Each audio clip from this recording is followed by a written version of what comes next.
let's go ahead and jump into it. I always love to start these. I love to get your 90-second pitch. Who are you? What is your company? And what do you guys do? Sure. My name is John. I'm the CEO and co-founder of a company called Gryphon. I actually started the company because of an incident that happened to one of my daughters many years ago when she was in grade school. She was on her iPad and she was searching for princesses. This is when Frozen had just came out at the Yeah, time. yeah.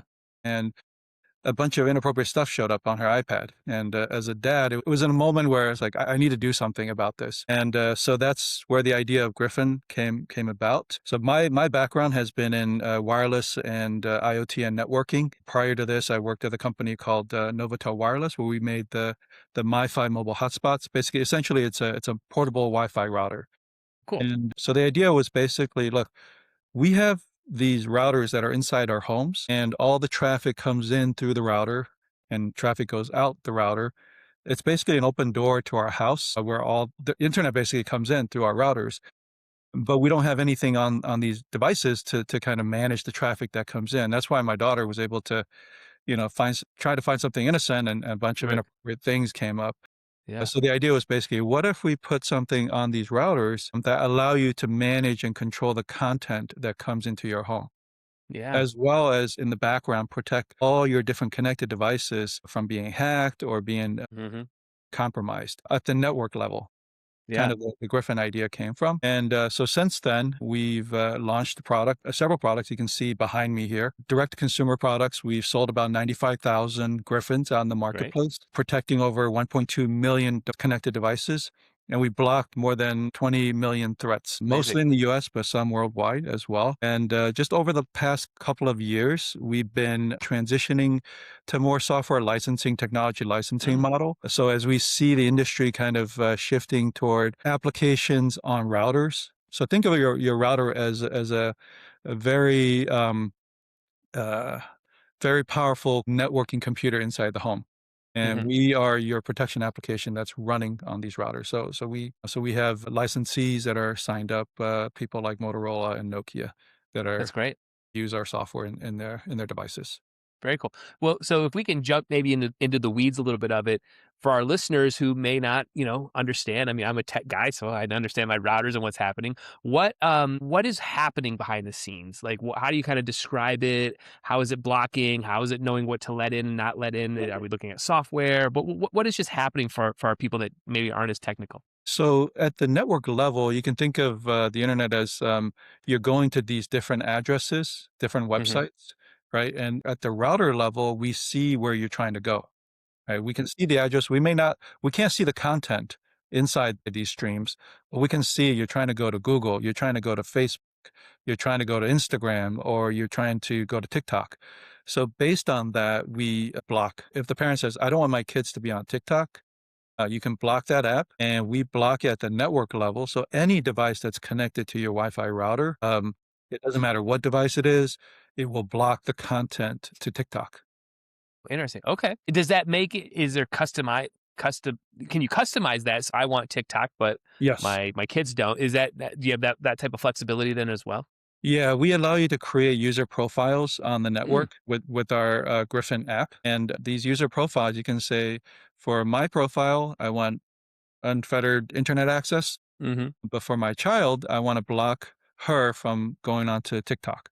And so Right. you could block that specifically for her devices. So any of her devices, her phone, her laptop, her tablets, as long as it's assigned to her profile, you block TikTok on her Gotcha. devices. Gotcha. Gotcha. Yeah, I know you have a co-founder, if I'm not mistaken. How did you guys come together to go, hey, there's actually a real business here outside of like, hey, this is this should exist or doesn't exist at the time when you had the moment with your daughter.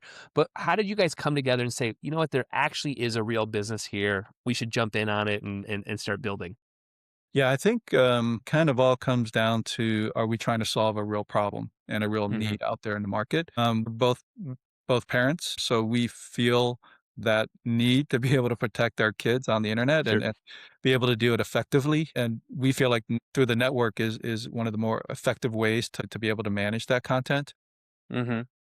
But we also talk to other parents as well to see if they have the problem. We kind of validated the market through a Kickstarter campaign. So Okay. we launched a Kickstarter campaign and see if there's people out there that's willing to pre-order a product that does this type of functionality. Mhm. There were. I mean, we sold, I think, close to 800 routers before Wow.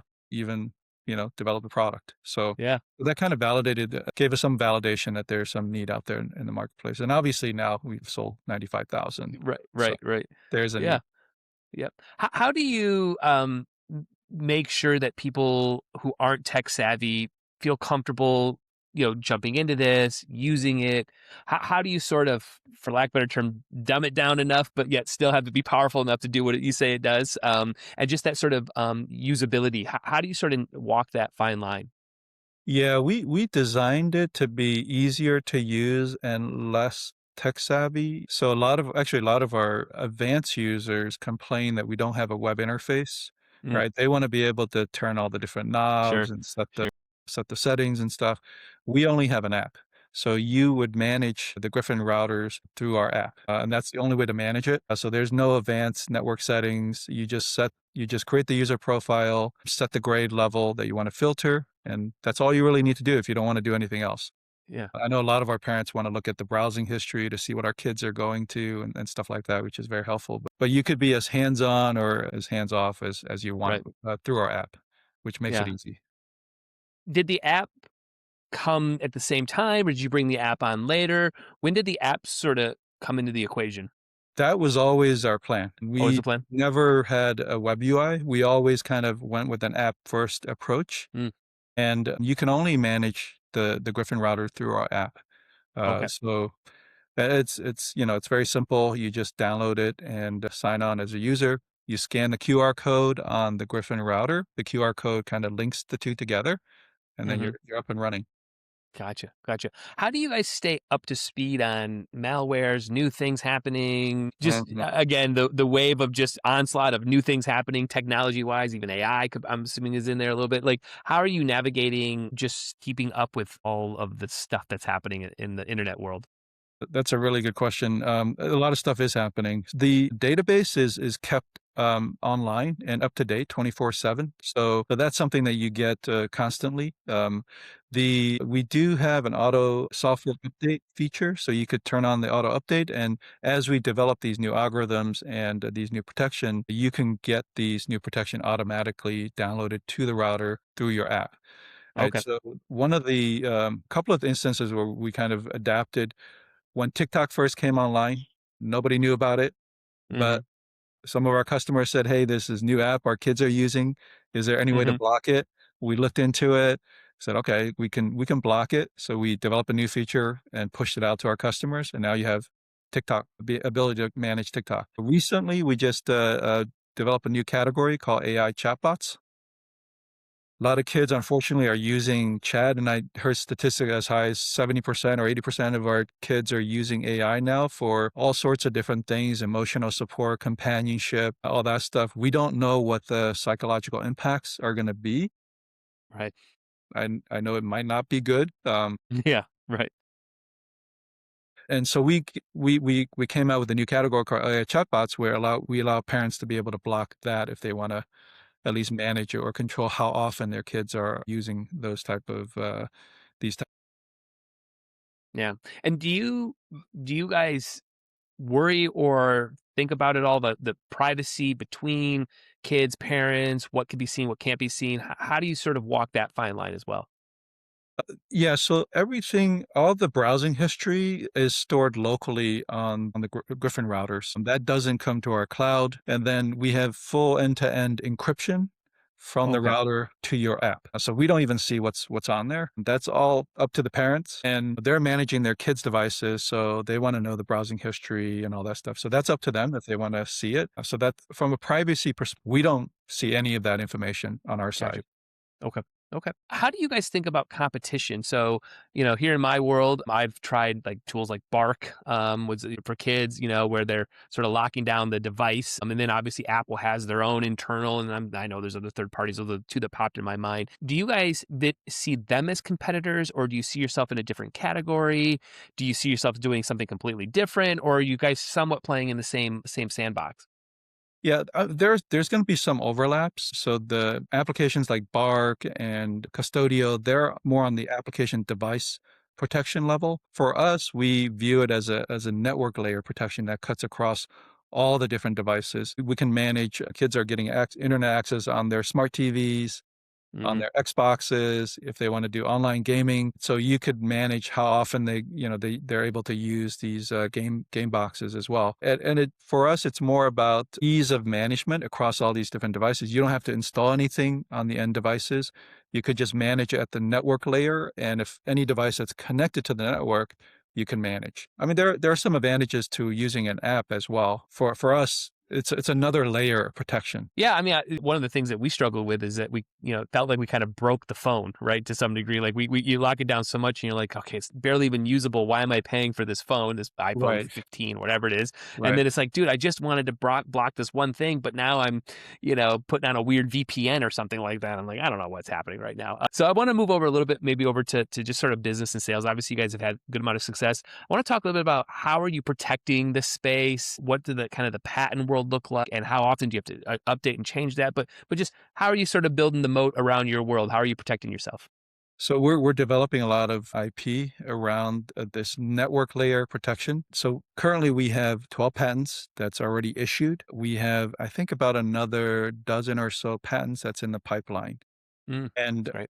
we've developed a full software stack that's portable, that's easy to deploy across different chipsets. We demonstrated that with Nokia, Motorola, where they're using various different chipsets for their devices, hardware Mm, chipsets for their yeah. devices.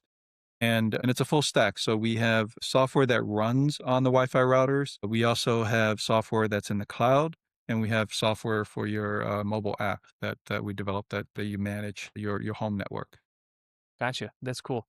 I guess, maybe simple question is how do you make money? What is a pricing model in this type of world here? Is it just a one-time buy? Is there a subscription? What does it look like? So there's two aspects of the business. One is our direct consumer router, Gryphon routers. We sell that. So you have a one-time purchase for the router, and then you have an optional advanced network protection, advanced parental control. That's more on a subscription-based model. So you can it's $80 a year, or I think $7.99 a month. The on the software the B2B to C software licensing side, we license the software to folks like Nokia and Motorola, and that's on, we have a one-time license plus a recurring subscription based on the number of devices that they have activated Mm, for protection, for mm, both parental control and cybersecurity. So we also, in the background, the Gryphon software is also protecting your network from being hacked, and mm. we have machine learning algorithms that are running to learn all the different behaviors of your connected devices and make sure that they're acting normally on your network. And that's also part of the protection. Wow, that's great. Are there any scenarios where you'd have like partnerships with, let's say, schools or anything like that, or hospitals, or big sort of organizations? I'm thinking, my son, we had an incident where he's always on ESPN during school because everybody's walking around with a Chromebook now, right? And you're like, why Yeah. are we not blocking ESPN? You can't be looking at the brackets, in a couple days here. So, I mean, is there any sort of idea around that or going down that route at all? Yeah, I mean that's part of the software licensing business. Okay. So we're going to be looking at that as part of it. But we already have a school called Prenda. It's a home school. So they operate out of people's homes. So you might have about a dozen students, and they have, I think, over 1,000 homes now that are operating in this model. They started during COVID because of all the, Sure. all the lack of all the school closures. And Yeah. there was an incident that happened in one of their homes where the kids were, Hmm. looking at porn and stuff like that. Yeah. So they came to us and they started deploying Gryphon inside the homes, and that's been a very effective solution for them because it's easy to deploy, and it's very cost efficient for in terms of overall solution where you could get a much more complicated solution like Cisco or Right, right, yeah. Palo Alto type of solutions, but this is something that's very easy to deploy, right? You don't need an IT manager to actually manage it. That's great. That's great. I want to switch over right now because the reason I reached out is I noticed that you're running a crowdfunding campaign, and as we talked earlier before we started recording, is I've been kind of watching you kind of grow all the way up from doing seed invest campaigns, Republic, WeFunders, Start Engines, and you're currently right now on Start Engine. I'd love to get your philosophy just as to why you chose crowdfunding. I love the Kickstarter angle as well. I used to do a ton of Kickstarters back in the day. I think it's a great way to validate products. I guess just walk us through maybe your mindset, the conversations that you guys think about when you say, "Hey, we're going to go to this channel for our funding." Yeah, I think part of it is that we want to, we have a lot of customers that are using Hmm. Gryphon, and I think it's a great way to offer our customers some ownership in the company. We are a mission-driven organization, so we want to be able to provide a, a tool for families to be able to better protect themselves on the internet and have better control over the content that comes into their homes. We wanna kind of bring our customers into our mission, and one of the ways to do that is to be able to offer equity in the company, to do that. It also gives us a little bit more control over the direction of the company. I think in some cases, if you bring on a VC too early, in terms of the direction of the company, that you wanna head, there might be some differences in opinion or differences in strategy. So that's the other thing. The last thing I would say is, it gives us a little bit more control over the timing of when we fundraise. Uh, I've heard stories where, they were trying to go out for a fundraise and it just took way too long for the funding Hmm. to come in, or Sure. if at all. Um, but, going out with equity crowdfunding, it gives us a little bit more control over the story, the strategic direction, and also the timing of the funding. The other thing that's sort of a side benefit is because we're doing this, we have to produce audited financials, Hmm. which puts us in a really good position to be able to take the company public at some point. We Sure. don't have to, we do all of our finances. Everything's out there. Everything Hmm. is clean and gives us a straight path to taking the company public. That's great. Over this course of time of you doing all these different campaigns, what have you seen that's changed maybe 5 years ago, 6 years ago? What has changed the most in fundraising this way? That's a good question. I think people are a little bit more educated about this path. And when we first started, I think this was kind of an experimental path of funding Hmm. for startups. And Yeah. now I think it's a little bit more mainstream. When we first started, I don't think there were any companies that actually went public on the NASDAQ or some of Hmm. these public markets. Now I think there are a lot of very successful companies. Hmm. So it's getting more legitimacy in terms of this path. And also, Yeah. I think when we first started, a lot of VCs were against this model. And Yep. now I think there's a lot more acceptance that this is actually a really good model to validate the company and the business. Yeah, it's very similar to Kickstarter. I remember in the early days too, we would be told, "Don't do Kickstarters. It looks desperate." And you're like, "I'm validating if people want it." Same thing with equity when we first started doing them. Big money people were like, "That's so stupid that you would do it this way." It's like, I'm actually mitigating the risk for you, whether Exactly. you know it or not. You just Right, are right. an idiot right now. That's right. How are you sort of managing the smaller investor base so that you are cultivating and building from the multiple Yeah. platforms? How do you make sure that you're keeping them up to speed? What's going on? Honestly, making sure everybody's happy too, right? Over the course of multiple raises. Yeah, so we do put out at least twice a year. We email everybody, all of our investors, our progress, our financials, and some of our thinking in terms of where the company is heading. So we do that at least twice a year, and then sometimes a little bit more, depending on where we're at.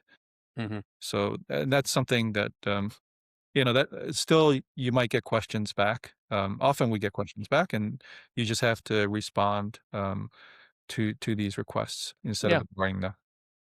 So for this raise, what triggered? Because you mentioned that, I agree with you completely. It's a great way that you can trigger when you want to sort of kind of go out and raise capital. What right now is the big sort of use of funds or the trigger that said, hey, we should launch a new campaign over on Start Engine? Yeah, so we started to do licensing of our software and our technology to these ODMs, equipment makers. Hmm. We're gaining some traction in that. We actually had our first deployment with Motorola. We're about to deploy. We have some customers that just started with Nokia, and we see really good growth opportunities there. So we want to really aggressively expand that business over the next year. So that's what triggered our fundraise. We are over the last year, we are profitable now. And so but we want to be able to scale very quickly in the licensing business.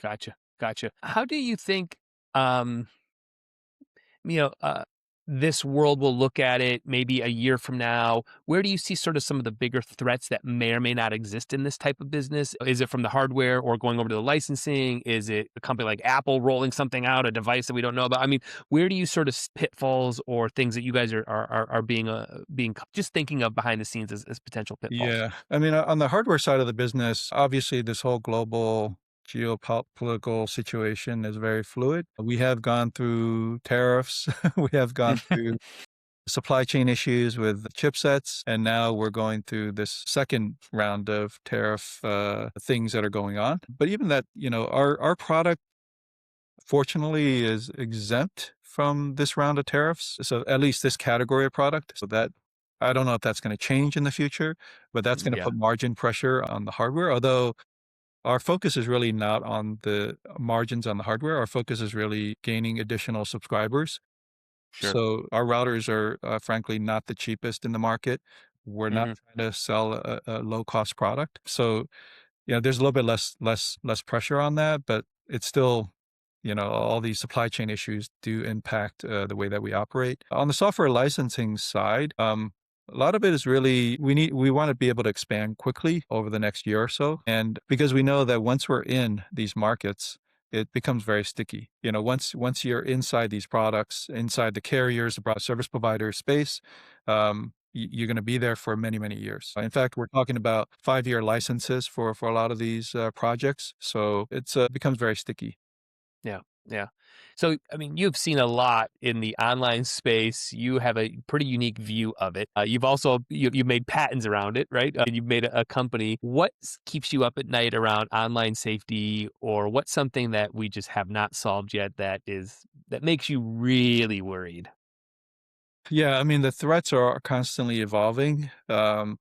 Internet protocols constantly changing. So we have to always kind of be aware of these kind of changes that are happening that could Hmm. render some of the things that we do obsolete, right? So we are incorporating AI in our back end with the development. So all of our development pipelines, we're using AI to do software development, to do testing, to do code validation, to do code analysis to make sure that we don't introduce issues in our code. So Right. that's something that, we started doing this year because we see that if we don't use some of these AI tools to incorporate into our development and our process, we're going to be left behind, right? So somebody else that's using it can overtake us in terms of just the development cycle.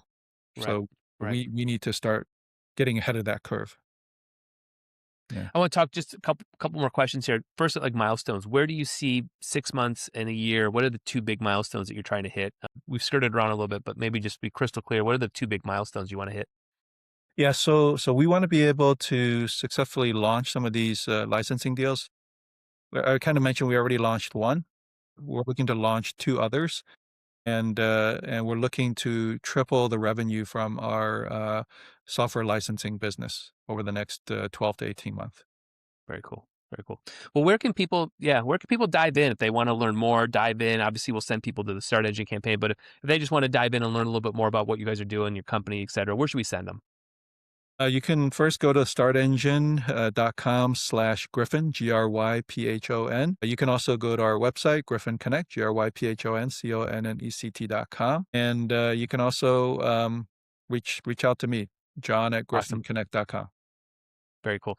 Well, John, I appreciate you taking time out of your day. I know you're busy. This was a great conversation. I was excited to talk to you because very rarely do I get to talk to somebody who's done a lot of deals and just really, in my opinion, is what I want all my companies to get to. Growth, small raises, big raises, hit these milestones. So you're doing a great job. And I also love the tech, everything I'm seeing on mine. I've got kids. I got a 15-year-old and a 13-year-old, and we are in tech world all the time here. You never know wait, what did you see? Yeah, so that is our world over here.